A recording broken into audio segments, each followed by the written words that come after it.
ఓం శ్రీ మహాగణాధిపతయ నమః. శ్రీ వికారినామ సంవత్సరంలో రెండవ రాశి నటు వృషభ రాశి.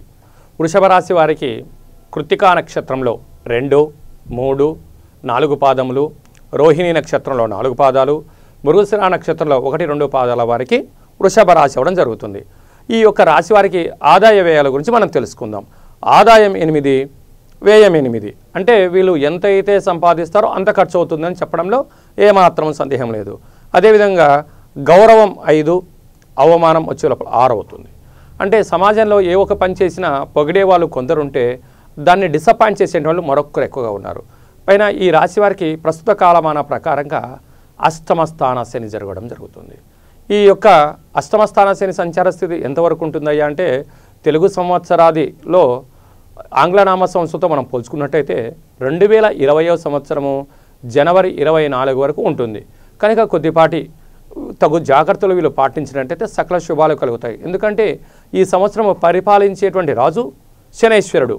వీళ్ళకి అష్టమ స్థానంలో శనైశ్వరుడు ఉన్నాడు కనుక కొద్దిపాటి ఆరోగ్యము, వాహన ప్రమాదాలు, సంపూర్ణమైన బిల్డింగ్ నిర్మాణాల్లో ఇబ్బందులు, రాజకీయ కార్యక్రమాల్లో లేని సమస్యలు ఎక్కువ చుట్టుకోవడము, కొద్దిపాటి కారాగార ప్రాప్తి, అనారోగ్య సమస్యలు వీళ్ళకు వెంటాడుతాయి.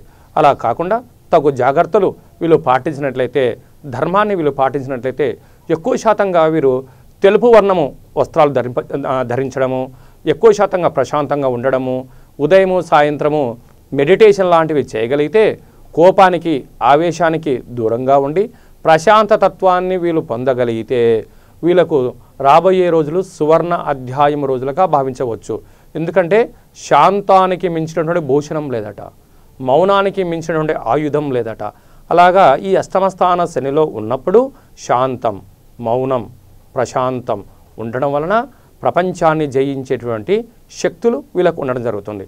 కనుక అపోహలకో, కీర్తి కోసమో, ఆవేశం కోసమో, పదవుల కోసమో ఆరాట పడకుండా ఉంటే చాలా మంచిది. ఎందుకంటే ఈ యొక్క రాశి యొక్క అధిపతి శుక్రుడు ఈ రసాధిపతి అవ్వడం వలన కోర్కెలకు కేర్ ఆఫ్ అడ్రస్ అవ్వడం వలన అందని ద్రాక్ష పులన అన్నట్టుగా దాన్ని అందుకోవడానికి అనేక రకాల వీళ్ళు ప్రయత్నాలు చేస్తూ ఉంటారు.